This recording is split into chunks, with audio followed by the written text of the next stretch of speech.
I did feel good about being able to track down a problem pretty quickly, and that came in really handy. But as far as getting in and modifying things, um, I left that to guys way smarter than me.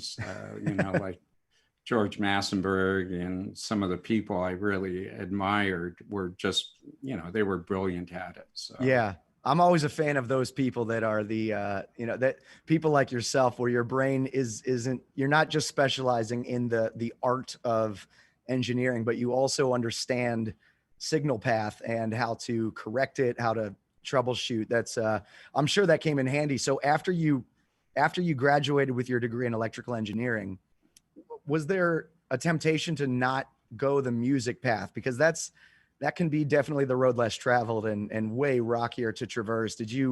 Were you tempted to go into another field that might, be a more guarantee of income?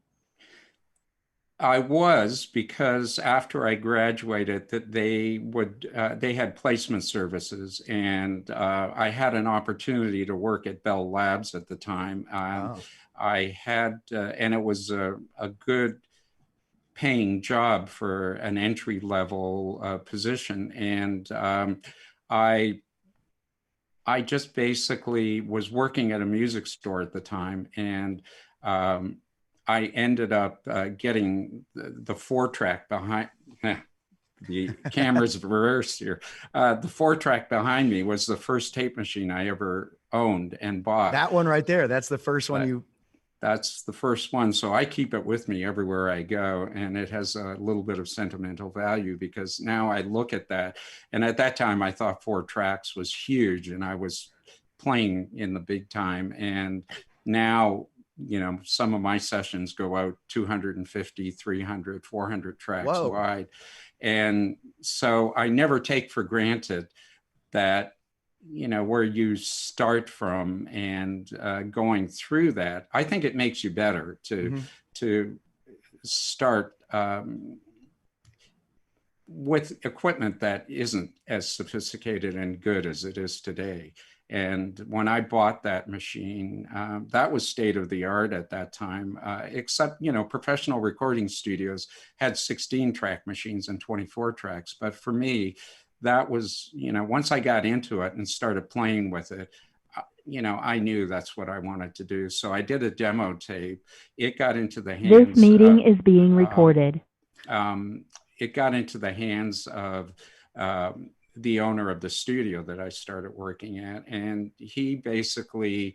um, he basically heard the demo and said, "Well, you have no experience in a studio, so basically, if you want to work here, you're going to be getting coffee, wrapping up cables.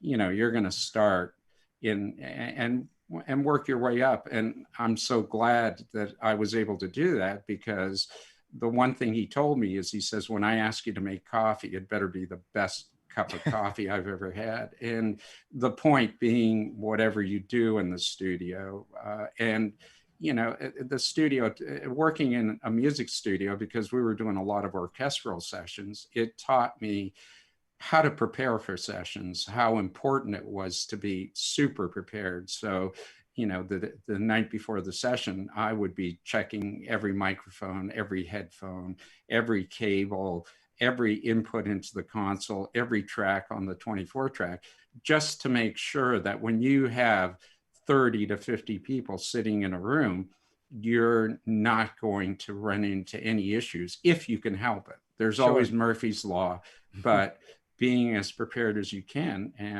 really, I've carried that with me with everything I've done. Mhm. And that was probably the most important thing I learned in that, doing that.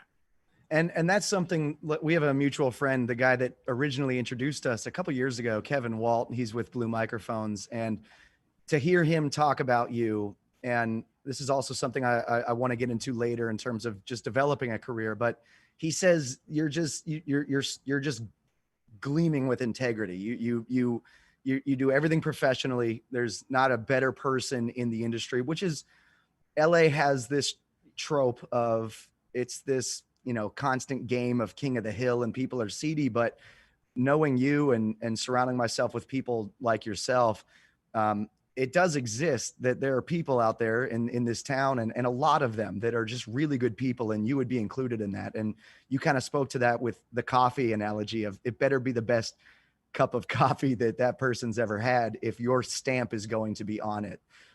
How important is that for people that want to get into this business? Well, I feel it's important because once, you know, there's one thing that I really consider important, and that's if you make a mistake, own up to it. And clients will appreciate that much more than trying to hide it or put the blame on somebody else. And there's been a lot of times in situations where, you know, the session, something's gone wrong with the session. I don't turn around to my editors and go, hey, this isn't right.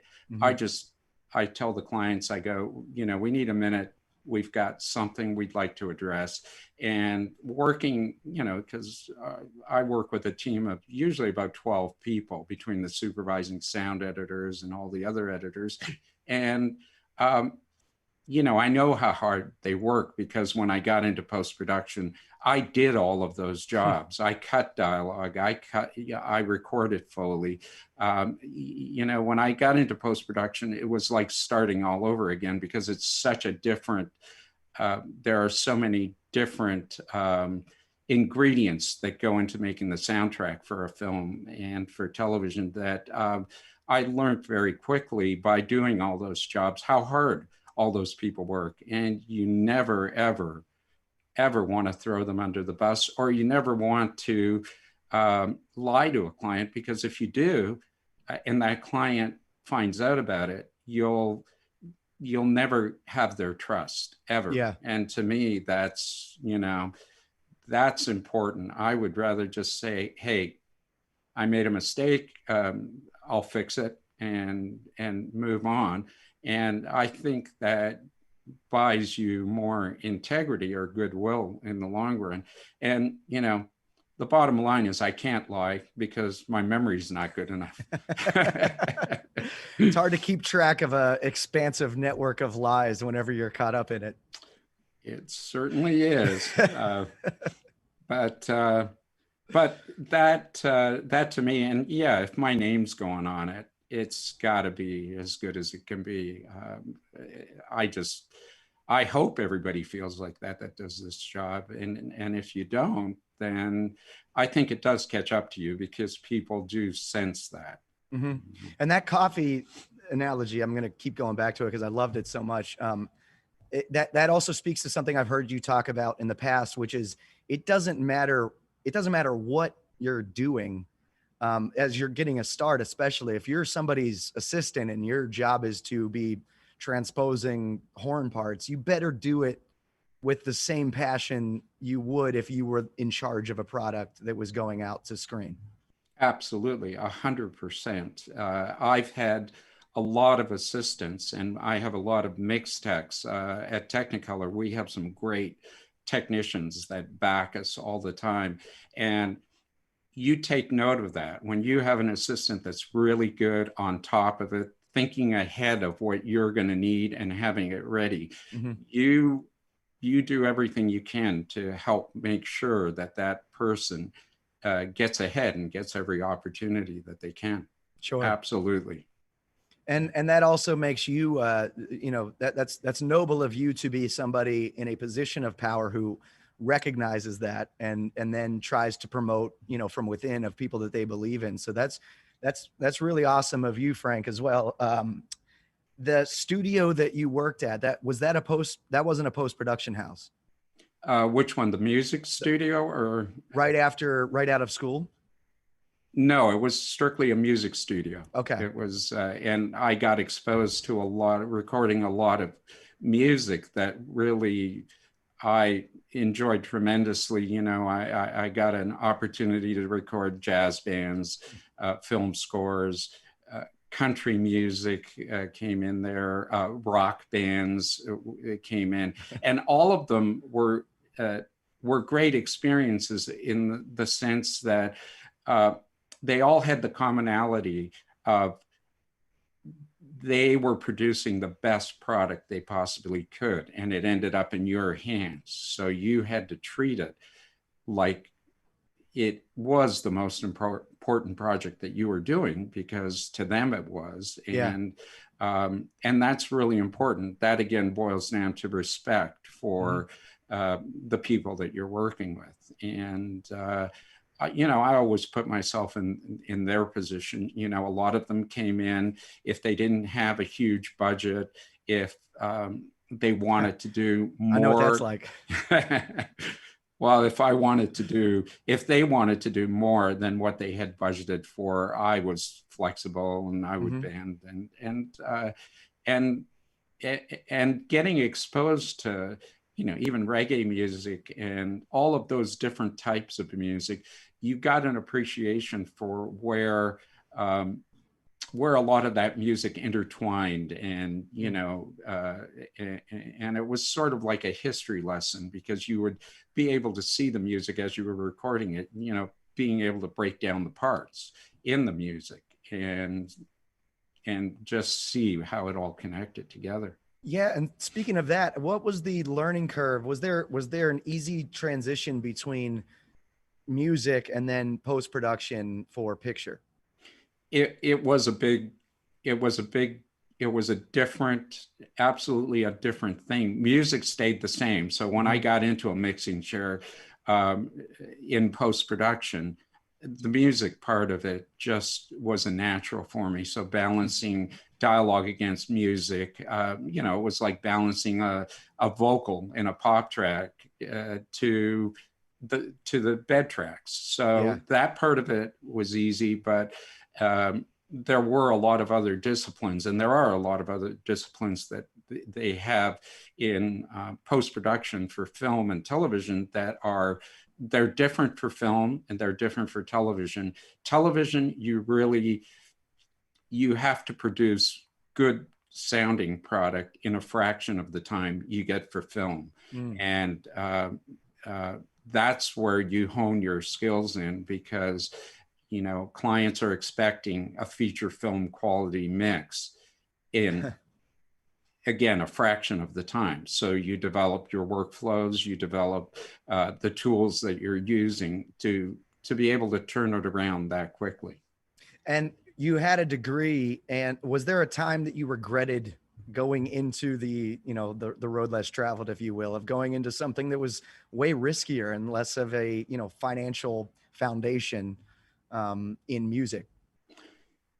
There never was, because from day one, when I started working in the studio, uh, the time just was enjoyable and it flew by, and it was constantly learning.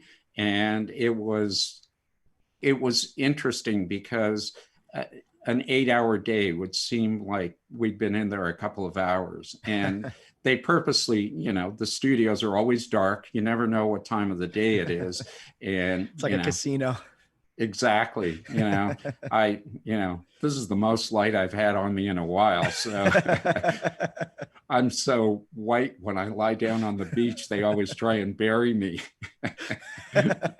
So, um, so it was enjoyable. And in all of the time I've been doing it, there's never been a day when I've dreaded going into work, because it's always something different. It's a different Mhm. project. It's different clients you're working with.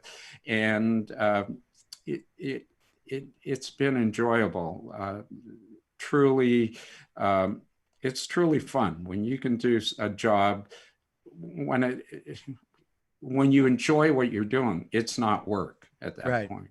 And Yeah. it's been like that, which I'm sure you feel the same way about what you do. I do, and that's that's kind of a cliche to it sounds good, but it's also, it couldn't be more true. There's not, whenever I'm in something that I'm really enjoying, like music or writing music for picture or something, I completely relate to those 8-hour days, 16-hour days that fly by, and it's like, I got to actually go home and pick this up tomorrow. Uh, Getting into the post production world, were you did you have to go back to school, or were you mentored by somebody to make that transition? I was pretty lucky because at the time I got into post-production, there weren't a lot of schools that you could uh, go to, unlike now where the schools are excellent, what the Mm-hmm. courses they offer, and the programs are really comprehensive and they're really good. And um, the way I had to learn was just by doing the job. And Mm-hmm. I was fortunate because the studio, the post production studio I worked at, uh, was really, really busy. We were going 24/7 on 3 shifts over there. And you get, you get really immersed into the right way to do things pretty quickly, Mm-hmm. because if you don't and they end up um, with the client or somebody mixing your work that you've presented, you learn about it pretty quickly if it hasn't been done right. And it had to be done right because there was just no time to go back and redo anything. So, but now they have great mentoring programs. There's, even with the motion picture sound editors, there's a mentoring program called Atmos, which is sponsored by not only the motion picture sound editors, Avid, there's a lot of huge companies. And if there's anybody out there that wants to get mentored and look at that, those programs are fantastic. And that's really a great program to look into. And, you know, joining the guilds like the Motion Picture Sound Editors and the Cinema Audio Society, Mm-hmm. those are just great ways to meet people and network and go to their annual events. Before, you know, the situation we were in, Mm-hmm. their annual banquets were just a perfect place to meet. If you were a student and wanted to meet who in the industry was doing all the work and who was doing the stellar work, those award ceremonies were just a great place to meet people, introduce yourself, and just get to know who was who in the industry. So that would that be your first piece of advice for somebody who's you know, either a student or somebody who's in audio engineering and they say, man, I really love this, I'm just inspired by the sound of movies and cinema, I want to get into that field? Would that be the first piece of advice you have, is get involved in those types of organizations? Absolutely, get involved in those types of organizations, and it again, get get trained well. You know, in our industry, Pro Tools is what you live and die by. And the better and faster you can get on Pro Tools, the better it will be for you. Again, you know, when I get an assistant, first thing I'm noticing or looking at is how good they are with Mm-hmm. that. You know, how well they set up my sessions, how well they do the backups, how well they know if issues occur. You know, they're the first people I turn to and I go, hey, I'm having an issue with this isn't bussing out to the input. And for them to just, you know, I like to see how quickly and how well they know the system or what their thought process is in troubleshooting it, because in, again, I'm in a real life situation Mm-hmm. with clients sitting behind us, and you know, how well can you perform under those situations. Yeah, when JJ Abrams is over your shoulder, you don't want to be digging through the IO to see what's going on. And that brings me also to you were in Toronto, you're from Toronto, then you were in New York. Were you a professor at NYU, or you were doing seminars at NYU? I was doing seminars. I was doing their thesis films, helping them with Mm. the thesis films, and I was working at a studio, Tadeo, in New Wow. York. Yeah. And Tadeo gave me a lot of opportunities. It gave me a chance to work with Ron Howard and Tim Burton on Sleepy Hollow, and then I was doing. Sex and the City was the first well-known broadcast program that I did. Mm. And that led down to when J.J. Abrams had lost and they were looking for somebody to mix that show. A little They, indie student film project I've heard of. Yeah, just yeah, it was funny. I'll tell you a story about that in a sec. Yeah. But they were looking for somebody who had mixed both film and television, because when Lost came about, there was a huge divide between film mixers and television mixers. And because I had experience in both, it made me somebody they wanted to talk to. But I do remember that even when I moved to LA in 2004 to do Lost, uh, there was a huge divide. You were either a film mixer or you were a television mixer, Mm. and now that has become so that has cross-pollinated so much, because again, what we're doing in television really rivals the sound that they get in some of the big films, because that's, the formats are so immersive between Atmos and Dolby 7151. So you have a lot of flexibility and latitude, and again, we have to do it in a fraction of the time they get on film mixes. But when I think that was the thing that got me in the door with them for sure. I had strong credits before that, but also I think they knew, and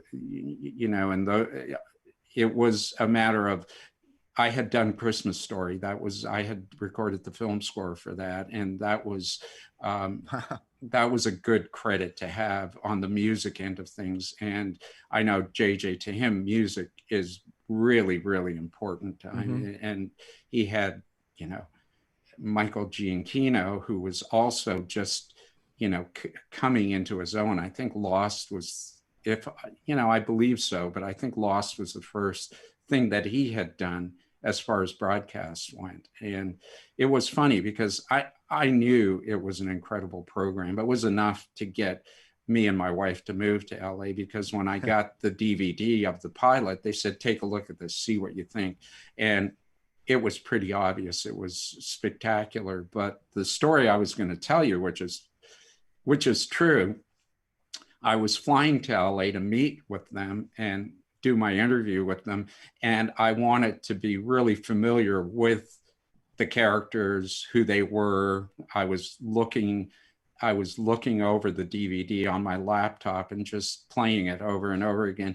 And the stewardess came up to me, because I was in an aisle seat, and she asked me to shut the laptop because I was making everybody really nervous. And I looked down at the scene I was looking at, and it was the airplane falling apart with everybody getting sucked out the back of it. And I went, oh, yeah, sorry. Yeah, not very apropos for the situation. I'm coming to you from the pilot of that pilot episode, Greg Grunberg. This is his studio, and he said he arrived. He said he arrived on set and he saw a mannequin on day one of his body in the tree, and he was like, "I'm not lasting long on this show." Wow. So yeah, it's fun to have friends with cool spaces. That is a cool space behind you. It's cool, right? Yeah. I love broadcasting from here. Just don't tell them that I'm here. So there's a catch-22 that a lot of people starting out run into, which is you need the jobs to bulk your resume, but you need the bulky resume to land a job. What would be your advice for trying to navigate that catch-22? Like basically, how do you start? How do you start? Because you had Sex and the City, you had those big projects. You mentioned the Ron Howard project and Tim Burton project. Like you were accumulating, and kind of one begets the next. So how do you get over the initial hurdle of? I'm asking this for personal reasons completely. How do you get over that first hurdle of getting the first big booking? Well, I think it doesn't. I think taking the smaller jobs, again, it starts to help you establish relationships, and then those relationships lead to somebody else recommending you. For example, for those of you out there that don't know, Nick sang on a song that I wrote with a very, very close friend of mine. And, you know, the way we came to Nick was through our mutual friend, Kevin Walt, who recommended Nick. And, you know, that led to us starting this relationship. And, you know, it's all about, you know, taking the jobs that you might think are small and insignificant, but, you know, at some point, a lot of the directors that I've worked with on the small independent films have gone on to bigger projects, and we kept in touch, and I've had the opportunities to work with them on the bigger projects that they've had. So, and that's happened over and over again. So it's a matter of just, I guess, building momentum with the smaller projects. And then keeping that momentum too, because I know you're a firm believer in, like, there's two sides of the business. There's the craft. And by the way, thank you for tuning into Best in Craft podcast. This is presented by Ultimate Ears and Blue Microphones. I said the keyword craft. It's like Pee Wee Herman. And so there's the craft side of the business, but there's also the business side of the business, which is you have to maintain those relationships. And that's like, that can be just as much of a job as, you know, actually sitting down in the studio to do a mix. Absolutely. 100%. And I don't think a client that you work with, if you just keep in touch with them and say, hey, what are you up to? You never know if they're just starting a project. And, you know, again, it's a cliche, but out of sight is out of mind all the time. So calling them up and just saying, hey, you know, what are you doing? What are you working on? And I spend all of my spare time actually doing that, just checking in with them for two reasons. A, I am interested in what they're up to. And, you know, we usually become good friends. And B, just if they have a project starting up, they'll often go, hey, you know, we're starting this. Would you be interested? And that really, a lot of the times, that's all it takes is for you to say, I'd love to do that. Absolutely. And they would rather have somebody who wants to be on the project than start to look for somebody that might not be interested or as interested in the project. Sure. And while we have, I mean, we could talk about this stuff, the business side of it all day. I do want to get into the nuts and bolts of your job. Like I said, I'm sure people are fascinated with the science behind it. So the first question that I have for you is whenever you receive the elements of what's going to eventually become the master mix of a film or television project, where do you start? Like are you starting with the music bed? Are you starting with dialogue, or does it depend on what the project is?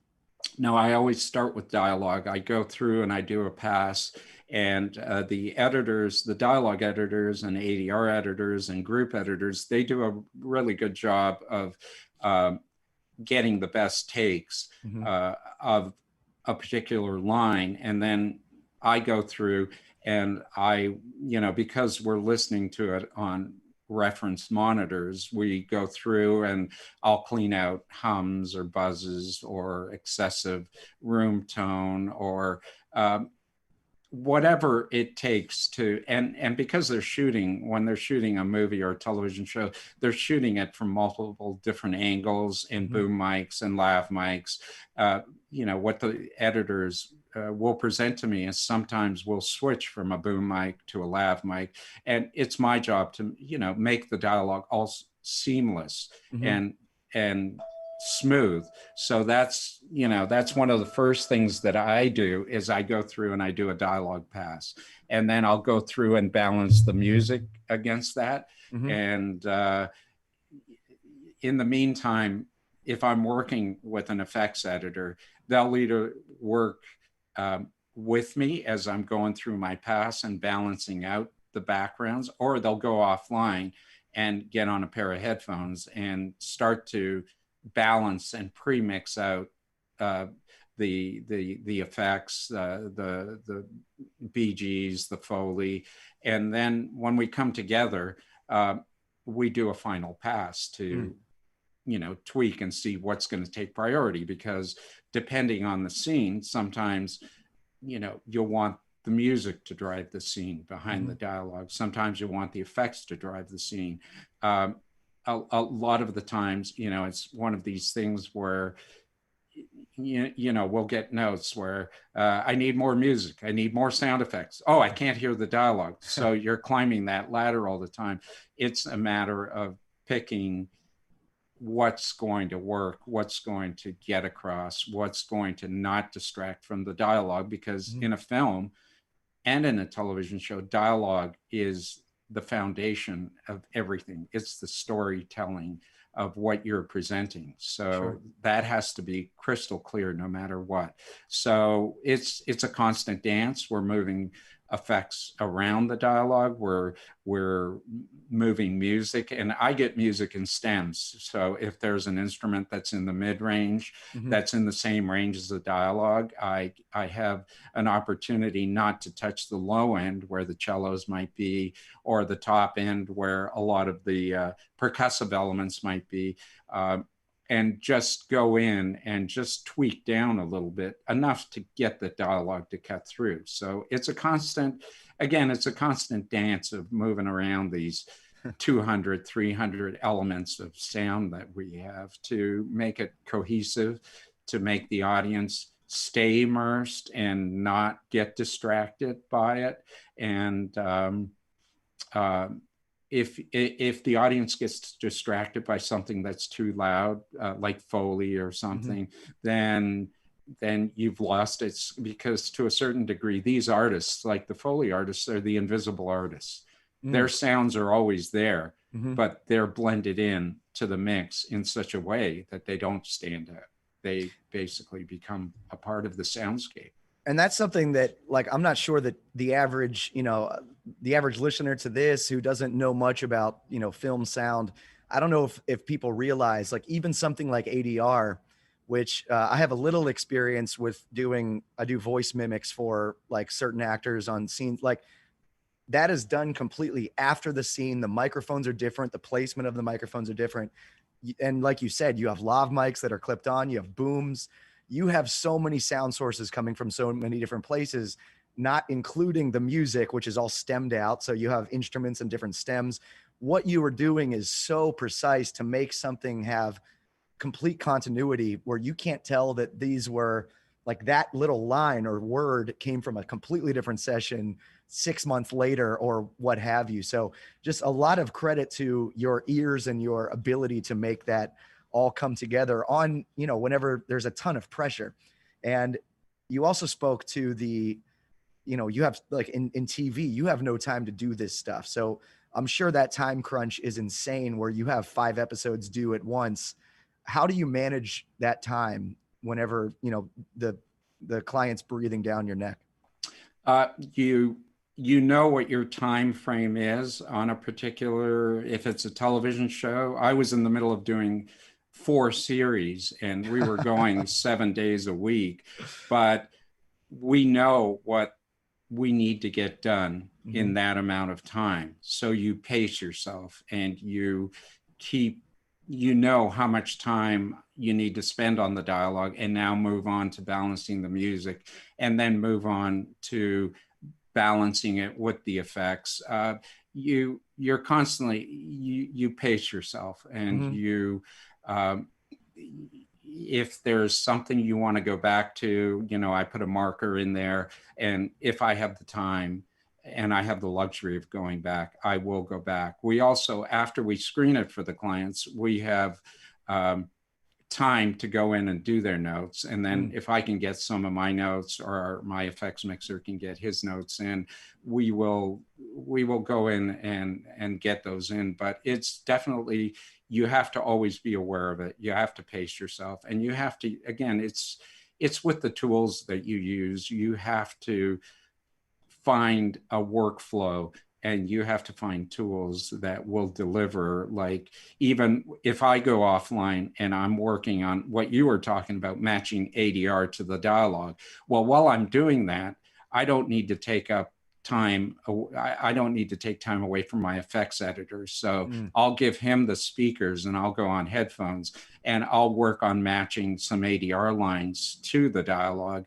And that's where, again, your instruments or what you choose to use are really important. And I discovered in the early days, I was using headphones that had come highly recommended as reference headphones. And the first time I did it and matched ADR, when I went up to the speakers, my clients kind of looked at me and said, what were you listening to? Because it didn't even come close to matching. And I listened back on the headphones. It was a perfect match. So it's so important to have, referenced sort of when you're using earpieces like the Ultimate Ears, which I use, the Capital Reference monitors, which are just fantastic. It's like having a set of reference speakers on your head. When you pick those and choose those, you got to know they're going to deliver. And I know they deliver because every single time I've gone back up to the main speakers, it matches perfectly and there are no surprises. And that's so important. The Blue Mix Fives are like that. The Ultimate Ears are like that. I know I can trust them. And that's just one example of tools that you find that once you find them, I joke with Kevin. I showed Kevin one time when he showed me these Blue Mix Fives that Blue was introducing. I showed him, I said, well, I hope they're better than these. And I took out a box and I had 30 sets of headphones in there. And they were every headphone you can imagine, between Sennheisers and, no, I don't want to get into all the brand names. Yeah. Just picture every single No, headphone. Name names. Come on. No. Just imagine every single headphone manufacturer out there. I own them, and I've offered to donate them to anybody who wants them. Come and get them, man. They're in a boneyard. Take them out of the boneyard. Definitely. So, and I appreciate that, Yeah. And also working. You have to work. I have endorsements with a lot of companies, but the companies that I do endorsements with are because I have a personal relationship with that company, because to a point, gear is gear. But knowing that company has your back and will provide support is so important, that the company has a face attached to it. So that's why I've been a big fan of Blue. I'm a big fan of Ultimate Ears, just because they do provide that support. They do make a fantastic product, and I depend on it. I use them every single day, 8 hours a day, without exaggeration. So it's for me, that's an important tool in my box of tools that I use. It makes it repeatable, and that's like probably the best time saver, that exactly what product. You don't need to fix it after you think it's done. It's there already. And I have a similar experience with Blue, and this is now becoming the Kevin Walt PR podcast, because I have the same experience where I was walking into a meeting. Speaking of JJ, I was walking into a meeting at Bad Robot when he was walking out, and he gave me his card. Just couldn't have been friendlier. And I knew after meeting him, and then he introduced me to the company, everybody's like that there. And my experience with Ultimate Ears has been the same, where it's just a wonderful culture in this company, and they're just, the scrappy puppy taking on the industry, and they're proud of their work and they love what they do. Let's get back into some of the nerd talk that I love so much. Because when you started at the studio initially, like 5.1 didn't exist, right? There was no surround. Like, this has kind of been an evolution then on to 7.1 now. Well, when I started, there was Dolby Surround, which was a sort of, they would derive the surrounds from the left and right signals that, where there were phase differences. Then it went to 5.1, then it went to 7.1 and Atmos. And now it's exciting for me, because now Atmos is being embraced by the music industry more and more and more, and there are more releases. Universal Music is really investing heavily, and putting out a lot of releases in Atmos. And to me, in my opinion, and maybe it's because I've always been, involved with surround sound, but the immersive, listening to an album that you love and you love the music, listening to it in an immersive environment and having it all around you. And for example, an orchestral session where you can hear the reverb of the walls behind you bouncing off with that orchestra, or you can hear the space that they're in. Yeah. That makes all the difference in the world with that music experience. And, MP3 is a great format for getting a lot of music on a device that you have access to a huge playlist on. But there are people that really want to hear music in a environment where they can really enjoy it. And that's what's exciting, because DVD audio came out a while ago, and I was going down to Amoeba when I moved to LA every 2 or 3 days, I would be down at Amoeba looking for any new DVD audio releases, because that was in 5.1, or SACD was in 5.1. And I could put it in my home theater and listen to it and really enjoy it. And then that kind of went by the wayside. And now I think it's getting a new resurgence, and it's exciting. And then because the other question I had for you is what, and we also have some questions coming from YouTube. So I want to get, but mine before we get to those, because I have the microphone right now, is do you start in 7.1 and then work backwards? Like, because now, especially with like cell phones, so many people are watching, like, it's always such a shame as an artist to put so much time into finding the frequency spectrum and making sure everything's placed, and people are just going to hear it on, cell phone speakers. But do you start with the most, massive field basically, and then work backwards to stereo? That's the way we normally do it, because it's easier to down convert. And if you start it with a smaller field, it's much more work. If you start it and all of your elements are coming in wide, so that's how you always start. And then you do what we used to do in music, where you start on the studio monitors, then you go down to the Yamaha NS10s, then you go down to the Oratones, and then you go down to a cassette and you go into your car and listen to it, just to make sure that it's all translating. That's the same approach we take with film mixing. And again, we are here with Frank Morrone for the Best in Craft podcast, presented by Ultimate Ears and Blue Microphones. We have a question from YouTube. This is from Michael. Hi, Frank. I was wondering if you have used Avid's S1 and if you would recommend it for home mixing. Yes, I would. I have, and in my home studio, I have an Avid S3, and it's a powerful tool for sure. And it's a great tool. And it does a lot for the price range that it's in. It really gives you a lot of ability to do some serious mixing in a small footprint. I'm sure your home studio personal computer could land a space shuttle, right? It's probably like nothing in anybody's office.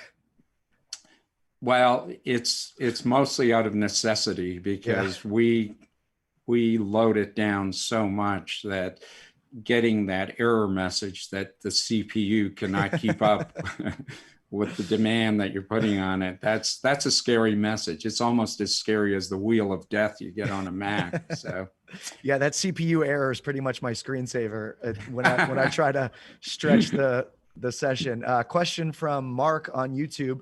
How often do you get out in the field and record? I get out in the field when I have projects. Like I went out in the field not that long ago. I had a show called Captain Power and the Soldiers of the Future. It was being revised. the spacesuits that they were using, they have these spacesuits that just morph onto them. And we needed very specific sounds that, whenever you can't get something out of a library, and the libraries now are huge, and it's very rare you can't find something, but, a lot of the sound designers, that's what they do. They allocate time to get effects in. And I went out with a good friend of mine, Mark Lanza, who's a sound designer at Sony. And we went out to a car crusher and we put on 8 microphones on this car crusher. We recorded it from the back in a stereo image. We recorded it up close. We recorded it with a center microphone, and we put 2 PZMs right at the bottom of the car crusher, right underneath, to get that metal as it was being crushed.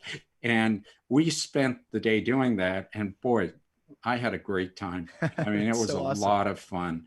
And that car crusher is in full surround now, because when we got home, I said, we should listen to this thing, because we were hearing it on the headphones when we were in the yard. And we put it up in the studio here, and I spread it out to every single speaker, and I put it into the subwoofers. And man, that car crusher was right on top of you. It was good. It was That's fun. So cool. You put mics inside the car. You didn't get to recover those ones. So yeah. The next question leads me to set it up. Obviously, coronavirus has led to massive interruptions in music, in film, in all of the entertainment industry. Have you noticed with what you do, there's been a massive change, because everybody goes to home recording, but not a lot of people have your setup. There has been a huge, massive change. There's been a massive change in everything that we do. We can't get actors back into a studio to record, so they've been recording from home onto their iPads.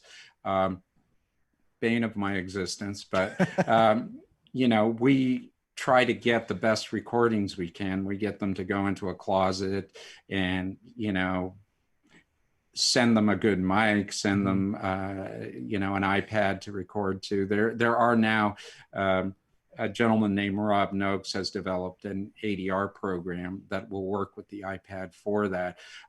As far as mixing goes, I was lucky, because when they shut down Technicolor on the Paramount lot, they gave us 1 day. And we were in the middle of these 4 shows that we were doing. And one of the shows, Magnum, was being broadcast a week after we finished the mix. So wow.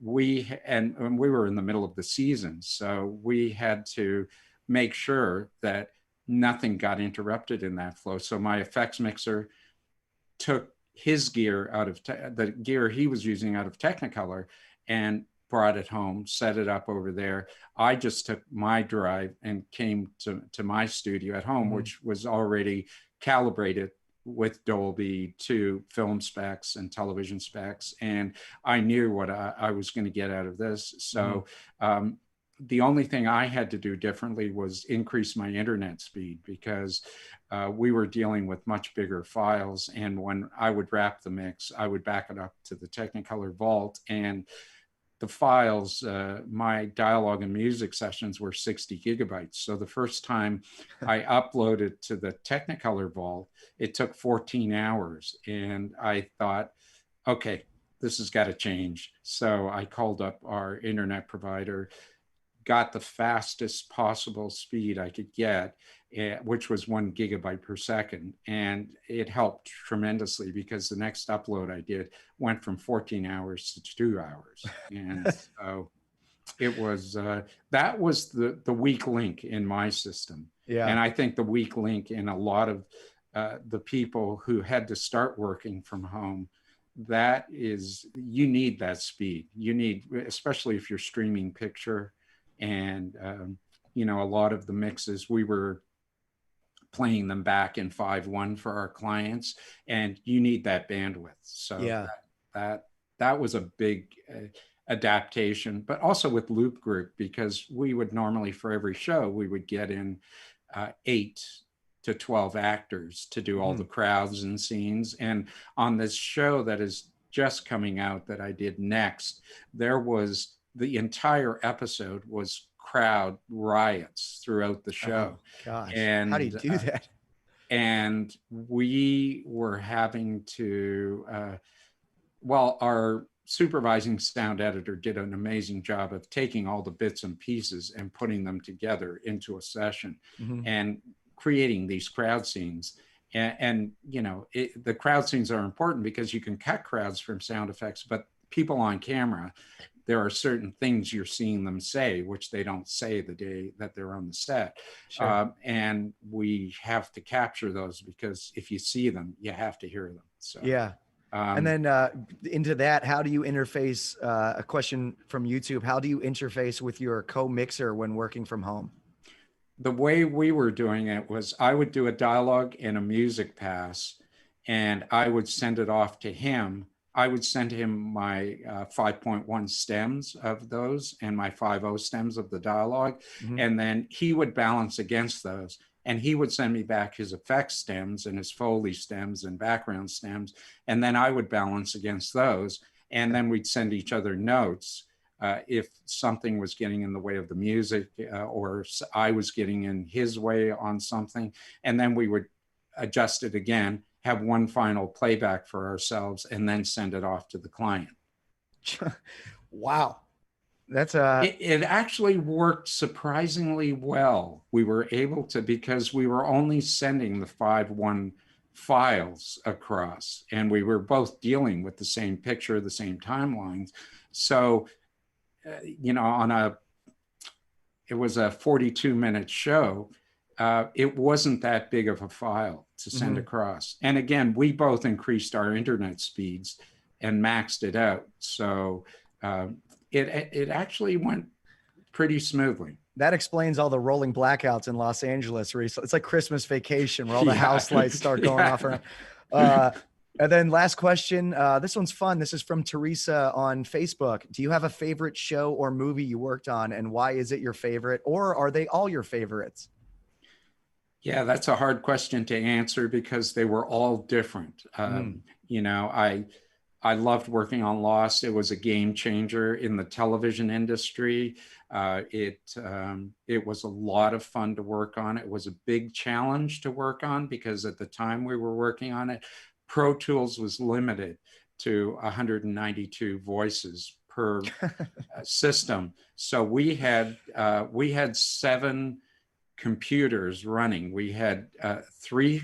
We had a dialogue ADR machine running. We had a music machine running, and I had, and then I was bussing out to a master recorder and a group. Sorry, I forgot. We also had group in on that, and that ate up a lot of the voices that I had because those sessions were big. On the effects side, we had sound effects, we had the BGs, the backgrounds, and we had Foley. That ate up all 3 of his machines, and then we had a 7th machine as the recorder. So from a technical point of view, because you know, every time the smoke monster would show up, that was 60 tracks of sound. Whoa. The JJ was very specific, and Brian Burke, who was the executive producer on it, and just was so into sound as much as JJ was. They both, every time the smoke monster showed up, it couldn't be mechanical, it couldn't be organic. It had to leave people wondering, what was it? So it was a mixture of, you know, pneumatic presses, roller coasters, animal sounds, everything. So we would get 60 to 70 sounds to make up that smoke monster every single time it showed up. But it would be easy if they said, okay, that's the sound of the smoke monster, you know, great, we've established it. No, every single time it showed up, it had to be different. And so sometimes they'd say, you know, it'd be great if we, you know, while John Locke is being dragged on the ground, if we had, you know, when the roller coaster gets to the top and you hear the clanging of as it's stopping at the top, yeah, it'd be great if we had that. And we'd bring in another session. We were already out of tracks, and we'd have to figure out how to move them around. And and again, when they'd send us the updates, in order to make JJ happy, there'd be another 60 tracks of sounds for the Smoke Monster. So that was my favorite show as far as challenges go. Yeah. I loved Sleepy Hollow. That was a lot of fun to work on. You know, a show that I'm really proud of is The Kennedys, because I think The Kennedys was a mini series that almost didn't make it to air because the family didn't want it to air. So it had gotten cut off, and then Reels Network picked it up, and it ended up getting, I think, 10 Emmy nominations at that point. And it was satisfying because that was really good quality, and it was a great story, and they had put a lot of care into it. I think it was a $40 million production that they had done on that. And is that one of those lovely ladies behind you over your shoulder there? Was that for the Kennedys? I got to keep going in my mirror image here. Yes, it was. One is for Lost and one is for the Kennedys. And but it was just for me, it was there were some great scenes in the Kennedys, and Greg Kinnear, and you know, he was John Kennedy. I mean, and everybody in the show really did a great job. So yes, that's one of my favorites. But they're all good. They all have their challenges. Magnum PI, I mean, doing that is sort of a throwback because I grew up with the original. Yeah. And you know, it's hard to pick a favorite, but those ones stand out in my mind. Sure. And then this seems like the last question here from YouTube. This has to be somebody with a good relationship with you. Can Frank do his Sean Connery impersonation? Keep it clean. And I know who that is too. No, I can't do that. I refuse to do Sean Connery. Yeah. That's your new ADR role right there. You're doing voice match for Sean. Yeah. Well, that's not what your mother said for back. The particular person who asked that, that's all we do on the mixing stage was our Sean Connerys back and forth. So, and we keep checking out Saturday Night Live for Celebrity Jeopardy. Celebrity Jeopardy, just still funny as heck. Yeah, Terry Ferguson's funny. So everybody, thank you so much for watching. Again, huge thank you to Frank Morrone. This has been the inaugural episode of Best in Craft Podcast, presented by, of course, Ultimate Ears and Blue Microphones. I'm Nick Marzak, and Frank, thank you so much for joining us, brother. My pleasure. It was a lot of fun, and thank you. Absolutely. Thank you, everybody, for watching.